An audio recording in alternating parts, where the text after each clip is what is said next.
Good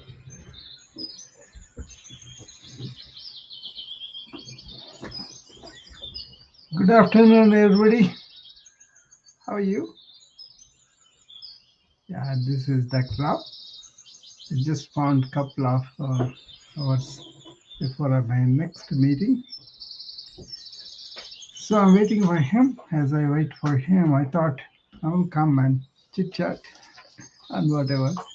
I had a busy day today and had to go and renew my driver's license. And it was raining, but we had a nice time. And and and ever since I was doing one thing or other on the online, and also participated with a couple of my friends' new vibe presentations. That was nice. One was about how can we really combine both technology and spirituality, which is my favorite topic. I'm going to do a retreat on how to survive this information age by using some of the hacks from the spirituality. I didn't say religiosity, I said spirituality in terms of your inner resilience, inner capacity, inner skills. You can go through being a user of the technology, but at the same time, not a slave of the technology. That kind of thing, right? So I hope that makes sense to you because it is a 2 day retreat I'm planning. It's on April 20th and 21st. We'll be talking about how to keep the uh, body, mind, and spirit resilient by this onslaught of uh, very important technological change. I think this is the biggest change I have seen, it's kind of biggest change that are you ready for it, or are we just landing up in a big uh, well with a lot of water, and we need to know how to swim it, right? So I'm going to focus on the other side of the technology, which is in front of us is technology, and other side of technology is us, human being. How the human being will develop the skills to really get the most out of it and maybe improve the everybody's lot, rather than just being victim of that.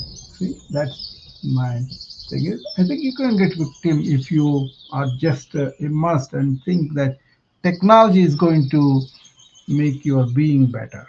So that's not. That's what I learned when I talked to that gentleman who is new to me, but he's excellent talk on fusion of the technology and the spirituality. So I was telling him some of the plans I have about wellness as a physician, as a yogi, how I can mix the science and spirituality, in our life. I want to be a chief wellness officer in a major health system. I won't take it just because, but if there's opportunity to do some research studies based and gather some data on the people that we're going to introduce all these technologies of spirituality are employed, like somebody take how to be in silence, how to be meditative, how to be really nurturing their body, mind, and spirit together is a holistic manner, and that is employed to all the patients. And we're going to take data from those people who are treated like that and compare it to people who are not, and see the result. We have done this in a straightforward way in people who are taking blood pressure medications, and we kind of invited them to cut down or stop the medications if they can, and continue to monitor the blood pressure and see these therapeutic lifestyle changes that they were prescribed, they were doing. For example, I say do the deep breathing 3 times a day, he does that, or just sit down, calms him down, and all that. That's for inducing what we call relaxation response. By the way, this morning in my proactive wellness day number 13, I was talking about relaxation. This is one of the chief tools I used in the clinic about people who have headaches or who have high blood pressure, that kind of thing. I taught them.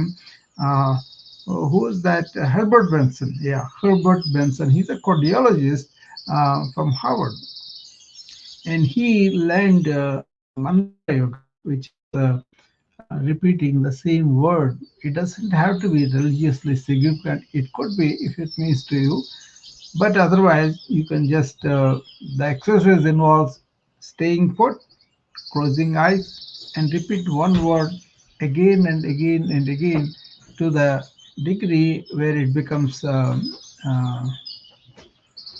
kind of initiates a relaxation response within you, which is like a physiological response that will travel down through you.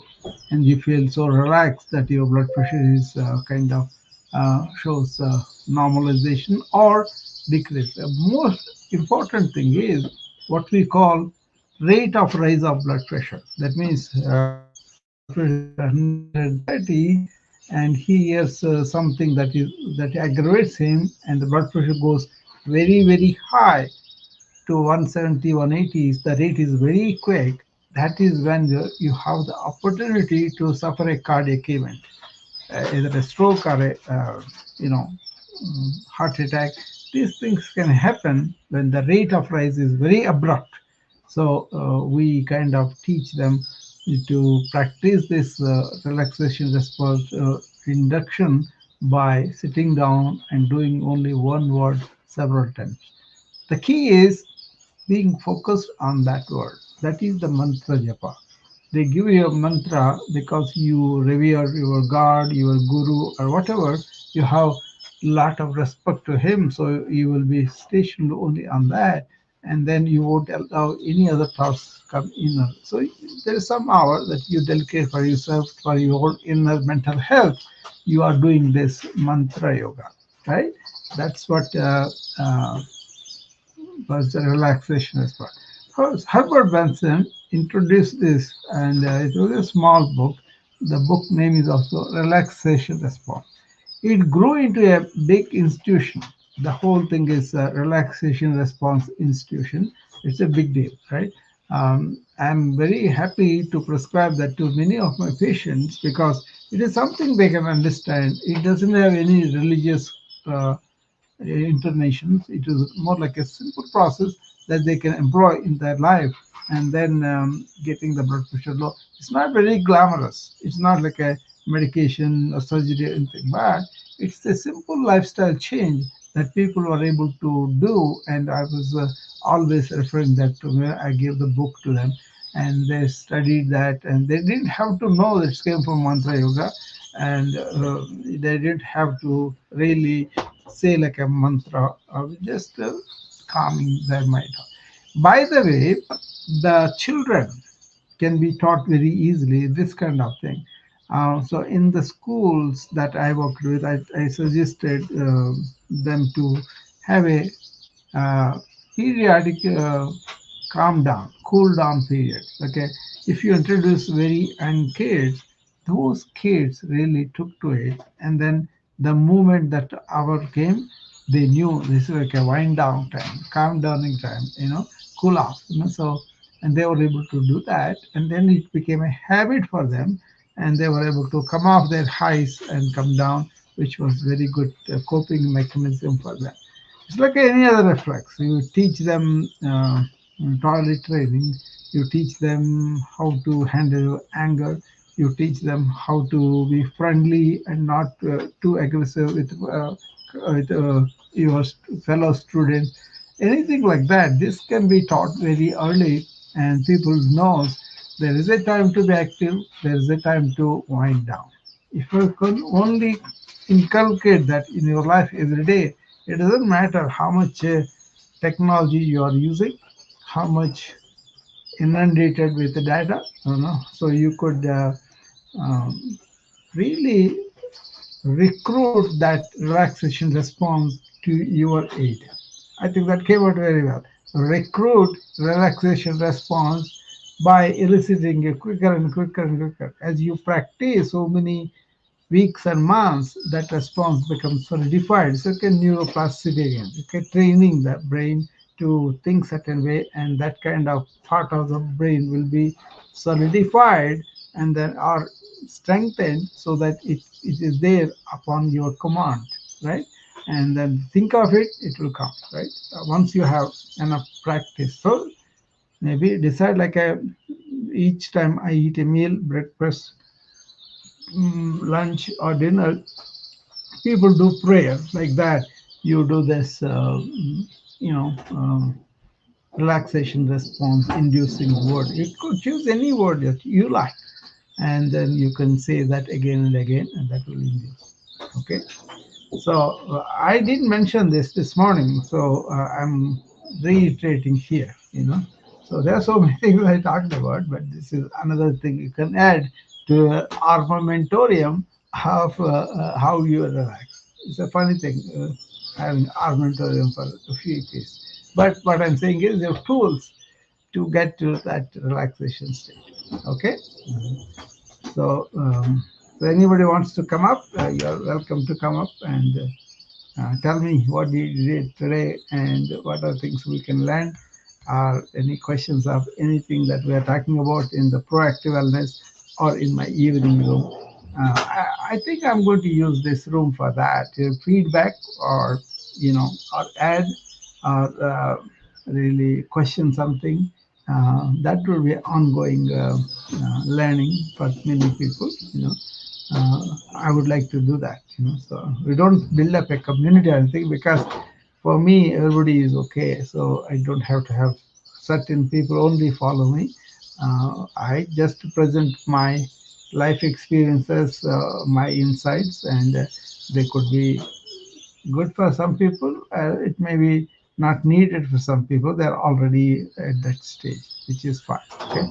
And just the job is just to spend some quality time with people. Right?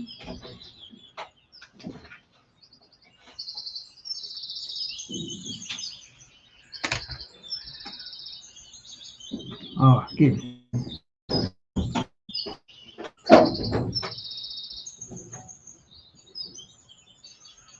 Hey, Akeem.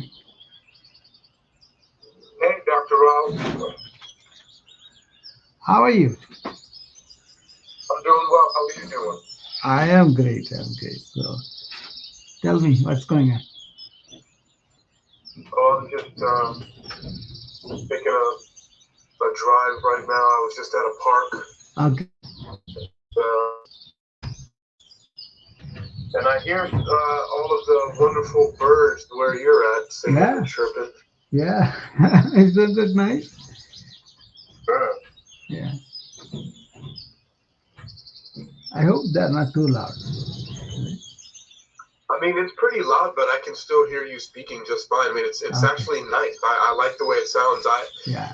Um, I actually, one of the things I do on a Mm. regular basis is I actually record hours and hours of birds singing. Wonderful. Just I just make audio recordings of them singing, and then I use them in the background Yeah.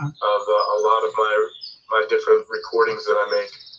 I think you should have a good recording system, probably, right? No, it Mm. doesn't actually. Just using the recording on your phone Ah, okay. Okay. records it really, really well. That's nice. I mean, Yeah. yeah, I just use my mobile device. I mean, I have professional recording systems with stereo mics and all this other stuff like that, but I've recorded some really nice recordings Mm. just on my mobile device. So They're pretty relaxing, aren't they? yeah, Yeah. it's very relaxing. It's nice. And you are Uh, closer to the nature, and that itself has a relaxation thing with it. Okay. yeah, it's nice. So, what do you So think about the relaxation response I said? Say that again. I talked about relaxation response by Herbert Benson of Harvard. Oh yeah, Yeah,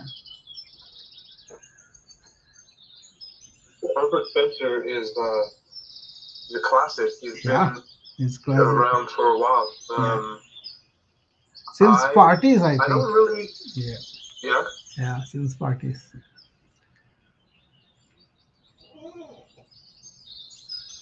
I don't really know too much about his work directly. I'm sure that I've come across his work on relaxation Yeah, um, through reading a lot of the stuff that I have since he's one of, like I said, his material has been around for a while. hmm. Um, I know that it's probably influenced a lot of stuff because I've heard his name in many different things that I've researched, including like with Earl Nightingale and Yeah, Napoleon Hill and stuff like that. So yeah, yeah. that's true. Come back, Karim. I think it's only 3 minutes I put it there. Change it.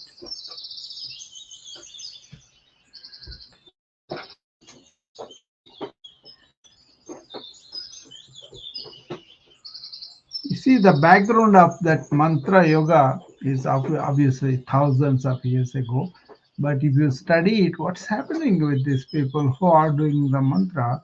Basically, they are so focused on that mantra, they don't allow their mind wander anywhere. And that's the key to induce the relaxation response in the brain is to keep it at one place and don't let it go anywhere. It could be you could be seeing something, that's fine, or you are involved in singing something, or you are playing a tune, you are so focused with that you don't even think about who is liking it, who is applauding it, none of it, because you are devoid of all that, but you are only focused on rendering the song or producing the tune. So that is the central theme of the mantra yoga. So it can be a word or it can be a song, it could be a tune, whatever it is. Once we're focused with that and keep the mind like that, there are uh, some poems. They call them Maha mantras, like a The poems. no, no, the vocal is okay, but then the whole song goes on in rhyme. And if you just take in the rhyme, your mind will be so focused that it will induce a physiological relaxation response within the brain, and that whole thing travels through the body. That is what he explains also, Herbert Benson. Uh, Yeah. Here's a small book, Hakim. I think you should get hold of it. Maybe you have already read it. Relaxation Response. That is the title of the book. Mm. yeah, I don't think I've actually ever heard of that book directly. I know Herbert Spencer, but I don't know Yeah. that book. He Like I wrote, said, I'm not too familiar yeah, with his work. that's the book I gave to a lot of my patients who had high blood pressure, and to get some relaxation. Other things they were doing fine, like somebody is going to swim, somebody going to sing songs, or somebody is enjoying music, whatever the way there is. But this is something like we can inculcate and keep it under arm so that we can use it whenever we want. That kind of thing. I know I have some. Man, what is it in my warehouse? I know I have some books from. Um, Gosh, there's some people that worked with him Hmm. that I know that mentioned him in their books. Gosh, it's right on the tip of my mind here. Hmm. Um, Man search for himself. No, what is what am I thinking? Oh well, Yeah. I just know that his work is adjacent to a lot of stuff that I've looked at before. Yeah. Yeah. Definitely. But I'll look it up now. Relaxation response. Yeah, look it up. I'm sure you will like it, Hakim, because it is a very simple book, but I'm trying to explain what was behind the development of the relaxation response. On the one hand, you can see the neuroendocrine system itself, kind of calm, quiet, so it doesn't secrete the hormones normally that are there when you have the other labile emotional states. That's why blacks, for some reason, they have this rate of rise very quick, very, very high too. So from 120 to 220, if they jump up suddenly, That's when they have to stroke. To prevent that, there are medications, but then once you don't have the medication, the rebound blood pressure is more. That's why I don't like to use the medications only. They maybe started to control the blood pressure and all that, but then we have the chance that down the line, once they are using the relaxation response effectively, it's not that easy in this culture. But then people are trying, right? When they try, when they allow themselves to be relaxed, then we can cut down the medications. That is another thing I was very proud of, So whenever I kind of take away okay, smoking, or take away a habit of drugs and alcohol, or take away these medications in a high dose, and also cut them from 40 to maybe 4, 6 medications, I got immense pleasure because I thought I really served the patient by doing that, that is counterproductive because my patients, my billing staff, other people said, you fix people, they don't come back to the clinic. Their aim is to let them come back and pay, but my aim was to, what happened?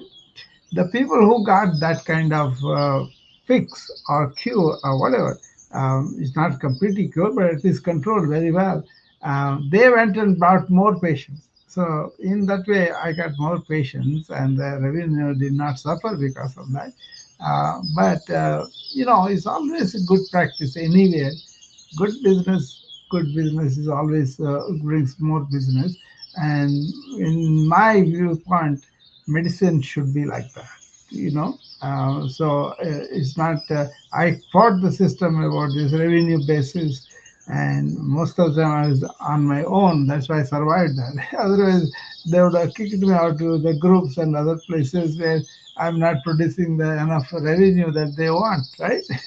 Yeah, so it's okay. No, it's all in the past. But I'm glad I did not really compromise my principles.